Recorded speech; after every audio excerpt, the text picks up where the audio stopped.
Well, hello there, you great and magnificent people. How are you on this glorious day? Well, yesterday's video I got a little bit long-winded, so we ended up having to cut that in a couple pieces. Usually I just delete the scenes where I'm long-winded and then just never pay attention to them again. They're just gone. But the scenes where I was long-winded was where we were talking about shifting, and that would answer a lot of questions that I've been getting in the comment section about how to shift a truck. So we're going to go ahead and make another video, and well, here that is. I'll talk to you guys a little bit later.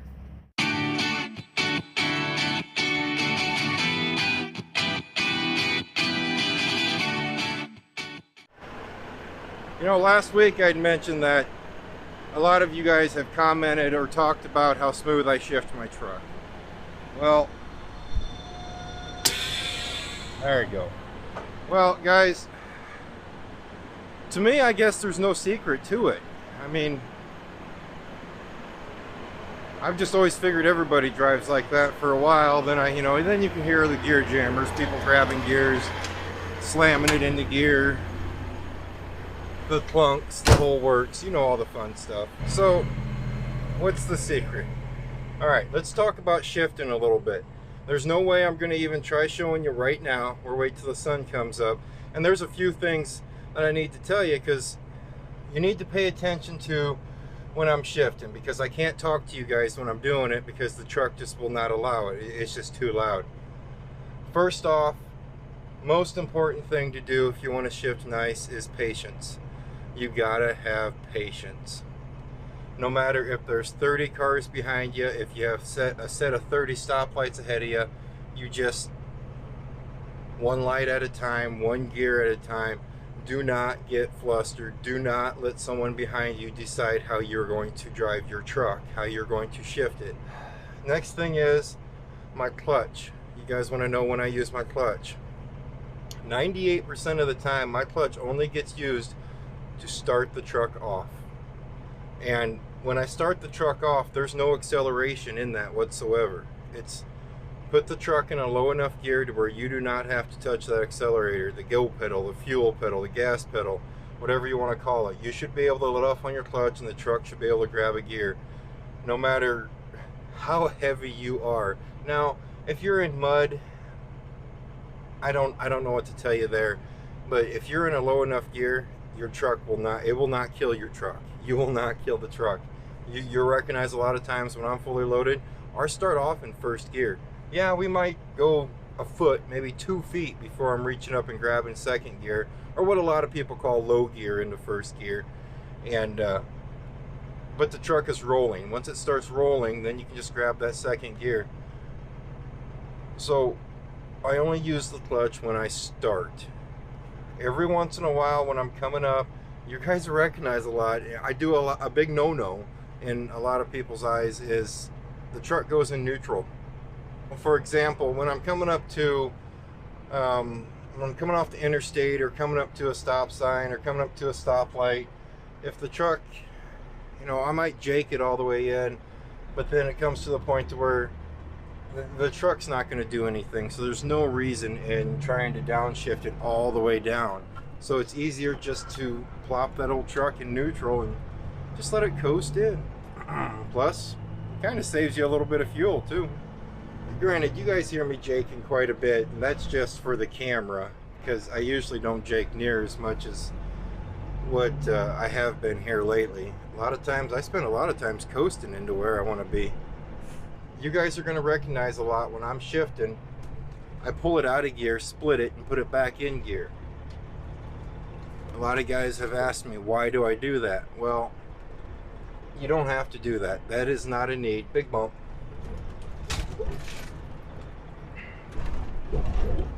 That is not a need. It's just something I've done ever since I was driving the older trucks, and it worked better with those, so I do it now, or split that gear, or take it out of gear, split it, and bring it back in. Does it have its minuses and does it have its pluses? No, it doesn't have any minuses in doing it. The pluses would probably be, when you split your gear and you let off on your accelerator, then you push back on your accelerator and it's supposed to shift automatically there, sometimes it wouldn't shift. So then you'd, wow, you know, you'd jump it up.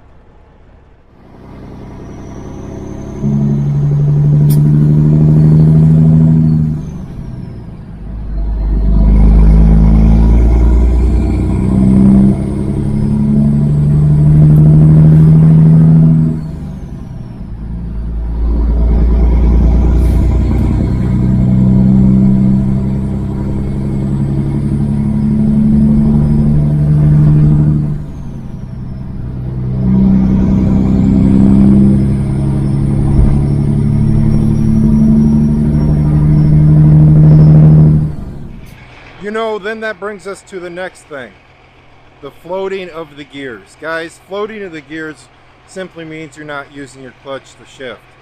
Now, a truck transmission is not the same as a car or a pickup transmission in the wise of being able to float the gears. In a car and in a pickup, can you float the gears? Yes, you can. To me, it's not near as easy as I can in a truck. But that's just simply because the transmission in a car versus inside a truck are built completely different. I will let you guys Google that to figure out the difference in it, because that would be a lot more talking that I don't want to talk about right now. Okay, now you're going to ask me, what RPM do you shift at to keep it that smooth? The easy answer is 1500. That being the easy answer. Is that when I shift? Sometimes. It matters what's inside the box. It matters how much weight I have in the trailer, but I most generally keep it below the 1500 RPMs when I'm shifting up. Now, I'm going to go ahead and I can tell you it's usually in between the 1300 and 1500, but your truck will tell you. Your truck will tell you when it wants to shift, basically. You will learn everything about the truck in the wise of where the engine's happy and where it's not happy. Now, where do you want to shift coming down the gears? Because you don't use your clutch coming down either. I'm not even going to try to tell you that. I can't. There's so many things that differ in the wise of where to shift when you're down, when you're coming down. It could range from what engine you have to what transmission you have, your load. Are you loaded? Are you empty? So I'm going to tell you right now, that's something you're just going to have to learn with experience. Once again, you're going to want to do the same thing. You're going to want to keep it under that 1500 RPM range, and that usually keeps most engines pretty happy. I know the Cummins, they like those higher RPMs a little bit more, but the Caterpillar, well, I've driven cats most of my life, so that's just the way I do that. You see that? Isn't that cool? That is awesome. Let's get the camera set up. We'll let the sun come up a little bit more, and then we're just going to do normal. We're just going to be trucking. You guys will just know a little bit more of how I shifted. Be back with you in a little bit.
See, that whole shifting thing's not hard, guys. The biggest thing I gotta preach to you about this shifting part is just patience. You gotta have patience. Come on. No reason to get in a hurry. You keep things calm, and you'll be in good shape. You know? Well, there you go. If you've made it this far in the video, guys, that's how you shift it. I mean, there's really no huge secret to it. It's driving a normal 18 speed just with a lot of patience, and a lot of times that makes a lot of people mad because they're behind you and they're in a hurry to get up to speed. You know, a lot of these automatic trucks, you know, all they got to do is hammer the accelerator down and they're going. You know, the cars, just go through them nice and easy, nice and easy. Well, right now, not that truck, but that truck right there. We're working on the dually, we're working on the flatbed. Yes, it's come that time. Well, I'm gonna stop there. We're making another video, we'll put it out next day. All right, guys, you guys be good, keep yourself safe, of course stay healthy, and as always, I see you next time.